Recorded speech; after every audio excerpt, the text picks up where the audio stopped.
$10,000 to, keep hiring hourly, and $14,000 for managers. That's kind of the industry standard. So this topic on retention is going to be critical on not having to keep incurring those extra costs. So with this question, with the cost of turnover being hourly between $2K and managers $14K, what is your company doing to help retain good employees? Yeah, there we go. Oh, I was wrong. You keep doing this to me? Okay. Well, yeah, retention is definitely a focus. I would say that specifically hourly employees, they are looking for feedback, right? They're looking to hear how they're doing, where they're going, a clear career path. Those are some of the very important things to them. And so just feedback. We do semi-annual performance reviews with the opportunity to get an increase, but we also do touch points along the way. So letting them know how they're doing it, but it also lets us know where they're at. Whether they're thinking about, looking somewhere else or how they're feeling about their job. I think that that's really important just to know where you stand with your team. Other things are, we talked about a referral program and scholarships. Just sometimes getting somebody to feel and a training program. A great training program is key so that they're comfortable with their job, know that they're adding to the team. That's just so important, especially I think to millennials, is knowing they're playing a part in the team. So getting them to a point where they're comfortable with their job, they're seeing the value of their work until they can really join the business in their heart. We talk about our hire date and our join date at Whataburger. Our join date is when they really get it. They get what our company's about, what they're there for. And so I just think getting them to that point is key. I'm really glad that Beth talked about it from the hourly perspective because I mostly deal with management recruiting. And so, of course, we all know that finding great managers is difficult enough, let alone keeping them. How do you set yourself apart? And a lot of it is the same as you would with your entry-level hourly individuals, and that is, how are you training them? Do they know what the expectation is? And are you doing a thorough enough job on the front end to know that the person that you have in front of you has the capabilities of doing what you need them to do? But once you're there, you said, yes, I've shaken your hand, you're coming on board with me. Well, investing that time into training. And so for management, that's a 3.5-month process for us, which is a lot of money, right? Probably puts our turnover cost a little bit higher than that average. But even once they're done training, not seeing training as ended. So we have a management advancement plan where we every 6 months evaluate our managers, and they have an opportunity for an increase at that 6-month mark. But across those 6 months, they also need to know, well, how am I doing? Right? Not just all of a sudden it's a surprise at that sit down, but how am I doing along the way? And so something that's new for us that we started doing, and I'm really excited about it, is we call it a guest experience review. And this is something that our general manager does with the managers, whether it be a kitchen manager or a floor manager, and they're basically looking at the experience from the guest size in the front of the house. And so they'll come out and they'll coach the managers on, hey, are you seeing this? Because it's not about what you meant to do, it's about how is the guest experiencing their service while they're here, and similarly in the back of the house with the kitchen. So that's kind of our touch point. We try to do 3 of those throughout the 6 months before their review. Let's see here. Some other things that we're doing are a little bit more, maybe you might call it reactive, but sometimes you get the bug in your ear that somebody's not happy, right? And a lot of reasons, well, one of the biggest reasons people leave, not only I think Pappas, but probably the industry in general, is scheduling, right? Nights, weekends, holidays, and their friends are working 9 to 5.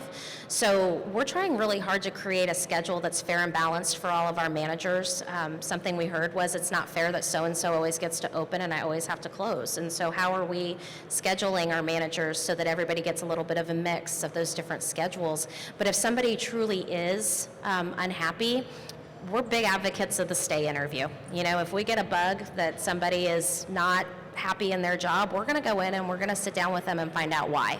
And is the reason why something we can fix, or is it something that, you know, is part of our culture and we're not going to change? And if so, then that's okay. We still want them to leave and feel good about their experience with us. Yeah, so studies show that 50% of people leave their managers, not an organization. And that is very impactful in the restaurant industry. I think both of you just hit, the nail with the hammer by saying, in today's market, employees want to have check-ins. They want to know what their purpose is. They want to know what they're doing. They want to know that they're going the right way that they're supposed to be. And having those managers check in with them all the time just to say, hey, how was your day? How are things? Do you feel like you have purpose? Are we clear with what is needing to be executed?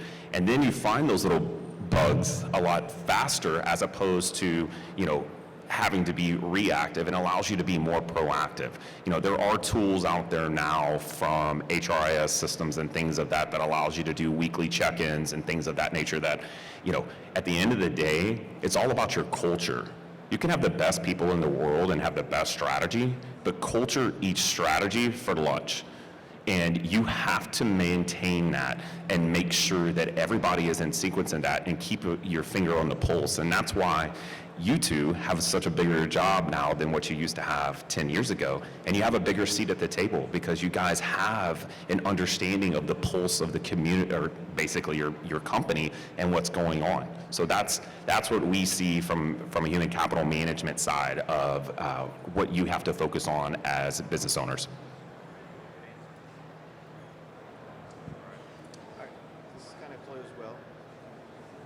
Here we go. Companies want to develop from within, train those that fit their company culture. You just touched on it. How are you doing this to help retain your top talent? Pass the microphone to you, Beth. That's what happens when you're the keeper of the microphone, no? Okay, so I mentioned in the last segment that Pappas, and again, I'm speaking from a managerial perspective because that's what my world is. So we promote 80% of our managers from within. And the way that we do that is, of course, the hire on the front end. How are those servers showing potential in the future beyond just taking care of our guests? And so we have what we call our pathways to advancement that's really available to anybody, but our hope is that, some of these people are going to land in a supervisory or manager role with us. And so we have levels of service where, you're from a full service perspective, your section size is determined on your performance and how well you take care of the guest. So obviously that means the bigger your section, the more money you can make. So people are trying to achieve that. Once great servers are identified, we're hoping that we can have them duplicate themselves, and by way of training our new staff that comes in. And so we have a certified trainer program, and that's really seen as, a feather in your cap. You're a leader on the floor, and so that individual feels like they've got a little bit more skin in the game. They want people around them that are going to work as hard as they are, so they're really going to hopefully hold those people accountable to our standards, the new guys. And then we also don't hire bartenders off the street. Those are promoted from our staff as well. And for that, we all know that bartenders tend to make a little bit more money with all that alcohol sales. So that's, again, an opportunity for somebody to look at that team and say, hey, how can I be a part of that? What do you need to see from me? And we really look at our bartenders, and even before that, we're looking at you too. Like, do you have that little something extra that makes you a leader?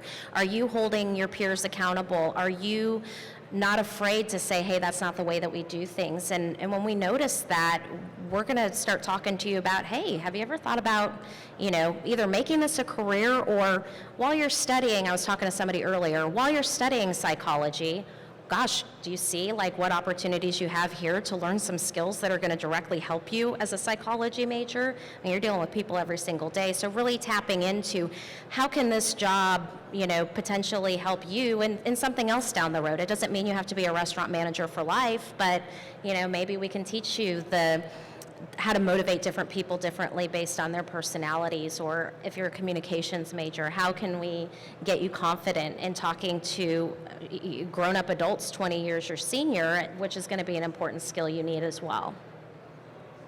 Beth, you want to add anything? So a key to having a high-performing team is know how to develop your people. So that's a huge focus. Every team member or manager at Whataburger has a development program. It helps us to give them a clear promotion path.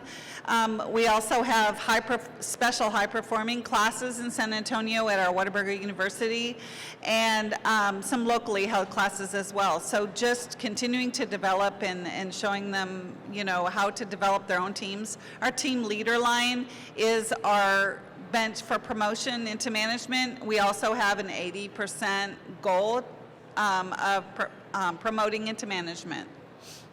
Charles, do you got anything to add? So Deloitte put out a study last year, and what it said was exactly what you two guys hit on. You know, part of the generations that are in the workforce today, they want to be able to know how to advance. What is their career path? What are those options? And you as an employer, you have to clearly lay that out, because if they don't understand that path directly, then they will leave you, because they feel that they're not appreciated, they don't understand what their purpose is, and they feel like they're just a number. And by giving them those and having those reviews and you know, having these conversations and these weekly check-ins allows them to understand what their purpose is, like I said previously, and it allows them to feel, you know, the warm, fuzzy feeling that you care. And that goes a long way. That's the difference between them leaving for 10 cents or not. If they know exactly where they're supposed to be focused and they love their manager, they love the fact that leadership is constantly checking in on them, then they have a clear understanding of and then they have a sense of purpose, and they feel like they're a part of something, and it means something to them. And we all as humans, when we feel that we hold on to that, right? So that's just some perspective from a human capital management side. Perfect. Good information. Are we hitting on, you want to ask a quick question? Do you feel like you get, instead of engaging employees, yes, is hugely important. But instead of maybe reducing some of the increases that you give employees and putting that money towards like team building events, to where it's outside of the workplace, or it's, you know, even if it's like a party just to celebrate the employees, do you find that also helps and lends itself super helpful, or do you feel like no, ixnay on the team building and just focus on everybody gets, you know, raises and increasing the raises? So that's a great question, and the answer to that is yes. So it's all about employee engagement. So what are you doing uniquely as an organization to create that engagement? Because studies show that if your employees are engaged, they are 36% more productive, right? Which being more productive means that better food quality, better client experience, you know, yada, yada, yada, which obviously at the end of the day impacts your bottom line. So those do go a long way within organizations of having things like that. You know, for instance, everybody know the brand Patanga, right? For those of you who don't know, did you know when you go to work for them, the first thing you do is they fly you to California, and your first night, on your first day, you get to sit at a campfire and get to meet your team and hang out. Like, it's just, you know, now I'm not saying you have to do that, but I'm just saying in general, it's thinking outside the box. Patanga's a clothing brand.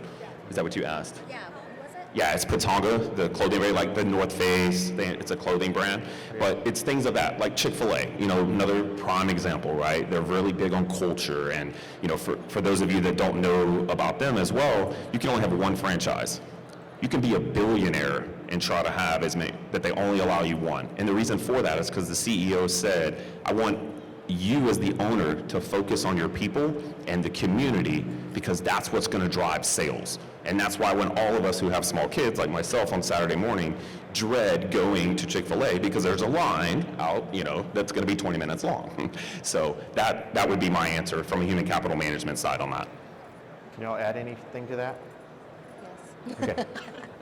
So I think that I'm a big advocate of you need to ask your employees and your managers what they're looking for, right? We can think all day long that, you know, because 8 people left us for this reason, that this is where we're missing the mark, and that might not necessarily be the case. So employee surveys, exit interviews, all those things are really important, because that's, you know, time invested, you know, from yes, from a pretty high level, but they're getting all of this information that we can now use to say, you know what, we can do this better next time, because this is what people are looking for.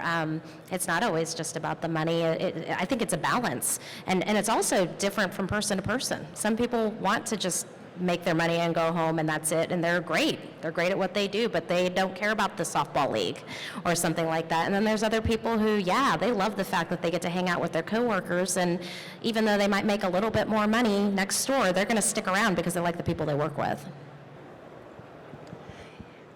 Funny you should say softball league. The example I was going to give is my counterpart in Birmingham, Alabama.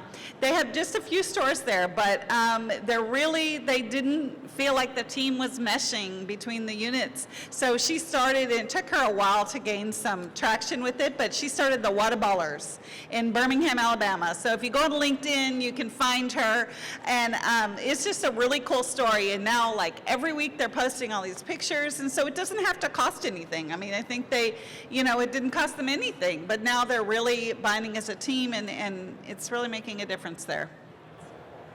I've got a few more questions here, but do we have more questions from the audience? Okay. Awesome stuff. Okay, so I love it that you talk about the touch points, and instead of waiting for the awful annual review, which is disgusting, it's like nobody, even in corporate America, nobody wants that, right? So why would someone that may not even go into this career want that? But the tracking of all of it is really difficult.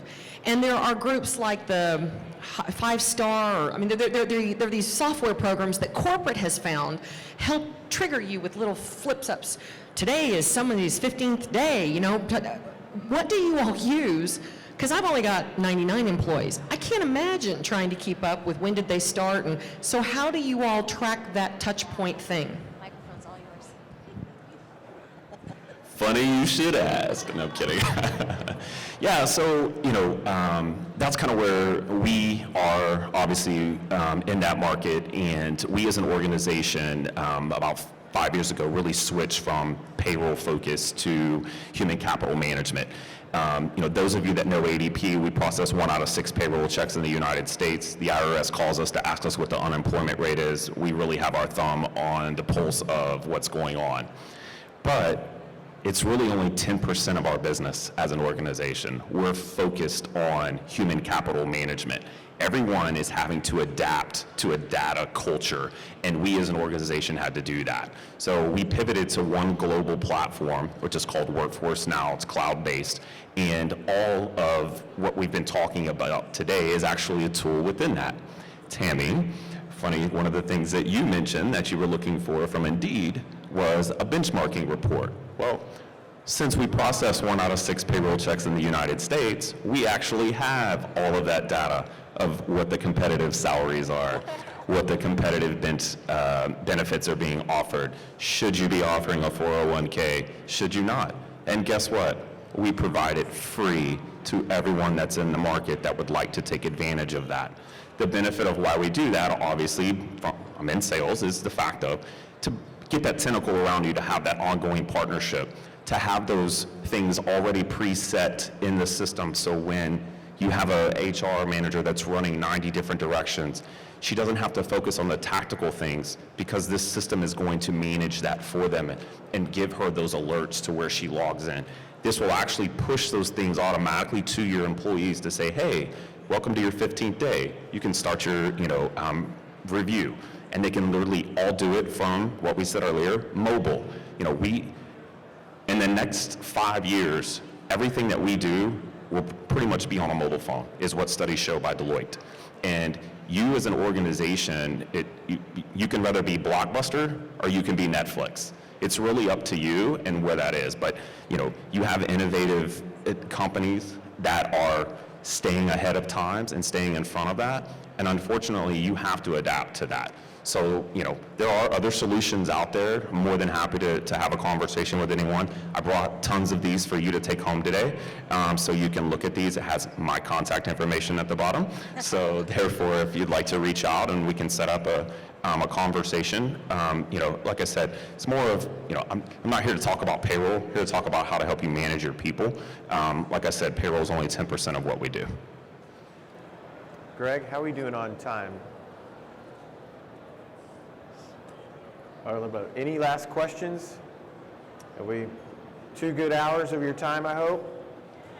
Well, again, want to thank these guys here.